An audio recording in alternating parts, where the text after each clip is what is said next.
69,000 शिक्षक भर्ती मामले में चल रहा विवाद फिलहाल खत्म होता नहीं दिखाई दे रहा है।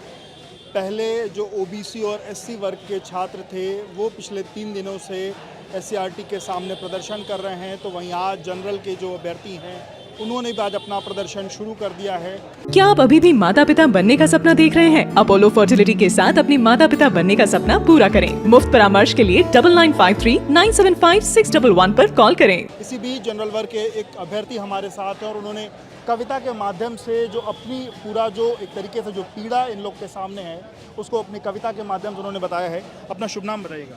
मैं रविकांत मिश्र कुंदन पोस्टेड है यहाँ पर? मैं बलरामपुर में पोस्ट हूँ। अच्छा, आज आप लोग यहाँ प्रदर्शन के लिए आए हैं, क्या मतलब आप लोग को सबसे पहली बात तो ये, क्या जो कोर्ट का आदेश है उस पर क्या आपको लगता है कि वो आपके साथ कुछ अन्याय है उस कोर्ट के आदेश? देखिए, माननीय कोर्ट पे कुछ भी टिप्पणी हम नहीं करेंगे, लेकिन इतना ज़रूर कहेंगे कि कोर्ट को कहीं ना कहीं गुमराह किया गया है और उसके बाद निर्णय आने के बाद हम उसका सम्मान करते हैं निर्णय का। हम चाहते हैं कि जो 6800 के अभ्यर्थी हैं, आरक्षित वर्ग के हैं, उनको न्याय दिया जाए, उनको सीटें दी जाए, लेकिन जो सूची है उसके साथ कोई छेड़छाड़ न की जाए। इस पे सरकार को भी ध्यान देना चाहिए। एक्चुअली हुआ क्या है, वास्तव में इस पूरे मुद्दे को राजनीतिक मुद्दा बना दिया। अगर आप देखें तो किसी भी नेता ने अभी तक ये नहीं कहा है, हमारे पूर्व मुख्यमंत्री अखिलेश यादव जी ने भी इस पर केवल और केवल आरक्षित वर्ग की बात की है, और जितने नेता हैं सब ने केवल आरक्षित वर्ग की बात। क्या सवर्ण इस देश के जो है नागरिक नहीं है क्या? सामान्य वर्ग भी तो इसी देश का नागरिक है। मैं कहता हूँ एक्चुअली हो क्या रहा है, ये वोट बैंक की राजनीति, अब वोट इतना महत्वपूर्ण हो गया है कि अब नागरिक महत्वपूर्ण नहीं रहे। तब मुझे लिखना पड़ा। मैं कहता हूँ कि जब कुछ जाति के नेता पुरजोर उछलने लगते हैं, जब कुछ जाति के नेता पुरजोर उछलने लगते हैं, नीति नियंता मौका पाकर नियम बदलने लगते हैं, संविधान ही जात पात को पूर्ण प्रमाणित करता है, कानून यही जनरल कोटे को खूब प्रताड़ित करता है, सभी बताओ बुद्धि योग्यता वरदान है या अभिशाप है? क्या जनरल होना पाप है? क्या जनरल होना पाप है? क्या जनरल होना पाप है? पहले तो जनरल कोटे को कोई लाभ नहीं मिलता, ना कोई मरहम लाता है, कोई घाव नहीं सिलता। कठिन तपस्या मेहनत से जो कुछ थोड़ा मिल जाता है, फिर नेताओं को इनका सुख न फूटी आंख सुहाता है। कम अंकों वाले प्रोफेसर, अधिक अंक के चपरासी, अब अंतहीन आरक्षण देता योग्य सवर्णों को फांसी। जब अयोग्य पद पर बैठेगा और योग्य बाहर जाएगा, जो कुशल नहीं है आखिर वह कैसे विकास ले आएगा? सबका साथ विकास ये लगता एक झूठा आलाप है। क्या जनरल होना पाप है? क्या जनरल होना पाप है? क्या जनरल होना पाप है? आपको बताता हूं, हम लोग सुपरमैन नहीं पैदा होते। ऐसा नहीं है कि कोई जनरल जाति में पैदा होता है तो सुपरमैन बन के आता है, उसके पास बुद्धि, योग्यता, धन, वैभव सब एक साथ आ जाता है। ऐसा नहीं है। हम भी गरीब हैं, हम भी समस्याओं से घिरे हुए हैं। तब लिखता हूँ, 4 पंक्तियाँ और सरकार तक पहुँचाता हूँ, जिम्मेदार लोगों तक, कि क्या कमजोरी आती है जात पात को देखकर? ये नेता कैसे सोते हैं वोट की रोटी सेक कर? एक वर्ग को मुफ्त मलाई रोज रोज बांटी जाती, दूजे के हक की थाली आखिर क्यों छांटी जाती? टुकड़े टुकड़े नहीं चाहिए, टुकड़े टुकड़े नहीं चाहिए, दो तो पूरा अधिकार दो। बार बार मरने से अच्छा एक बार में मार दो। जो इतनी नफरत करते हो देश निकाला दे देते, जो जाने से मना करे 20 का प्याला दे देते। राजा न्याय देवता बोलो ये कैसा इंसाफ है? क्या जनरल होना पाप है? क्या जनरल होना पाप है? क्या जनरल होना पाप है?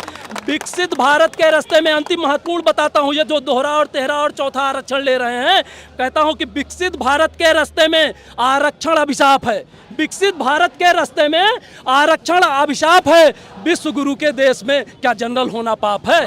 विश्व गुरु के देश में क्या जनरल होना पाप है? बहुत बहुत धन्यवाद। मैं चाहता हूं कि योगी जी और माननीय जो भी न्यायालय से भी मैं चाहता हूं कि इस मामले को रिव्यू करे, वो भी देखे कि उनसे भी गलती हो सकती है। ऐसा नहीं कि उनसे गलती नहीं हो सकती, बहुत बार ऐसा हुआ है। अगर ऐसा ना होता तो जो है फर्स्ट बेंच, फिर जो है डबल बेंच, उसके बाद फिर सर्वोच्च न्यायालय की परिकल्पना ना होती। अगर उनसे गलतियां ना होती तो एक बार ध्यान देना।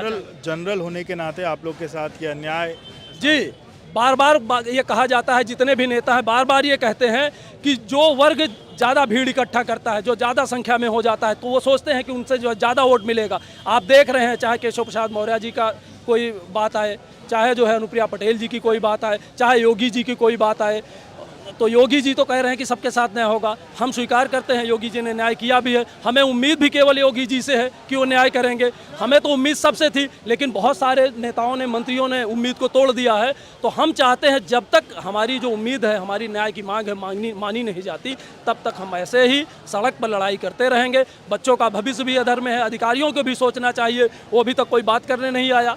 उनको भी तो संज्ञान लेना चाहिए कि इससे बच्चों का भी तो भविष्य प्रभावित हो रहा है। हम 4 साल से नौकरी कर रहे हैं, बहुत सारी जिम्मेदारियां आ गई पूरे। हाँ, गलती अधिकारी की, अगर गलती हुई है, अगर एक बार मान भी लिया जाए तो माननीय कोर्ट को ये भी तो ध्यान रखना चाहिए था, अधिकारियों के लिए भी 2 लाइन उसमें लिख देते कि उनके ऊपर फला फला फला फला कार्रवाई करो।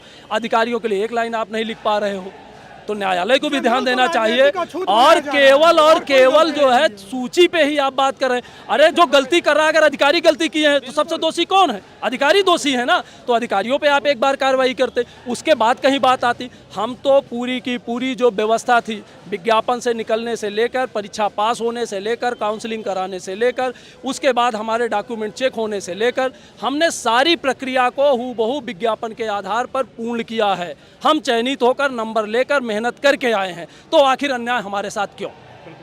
तो ये जनरल वर्ग के जो अभ्यर्थी हैं वो आज अपना प्रदर्शन कर रहे हैं और उनका कहना है कि जब वो सारी अर्हताओं को पूरा करते हुए जब उनका चयन हुआ है तो फिर उनके साथ ये अन्याय क्यों हो रहा है। और जो सूची रिवीजन की बात जो कही गई है वो फिलहाल उसका विरोध कर रहे हैं। उनका ये कहना है कि जो बचे हुए अभ्यर्थी हैं ओबीसी और एससी वर्ग के, अगर सरकार को उनको कहीं भी समायोजित करना है तो वो कर सकती है, पर जो पुरानी लिस्ट है उसके साथ कहीं भी कोई छेड़छाड़ नहीं होनी चाहिए।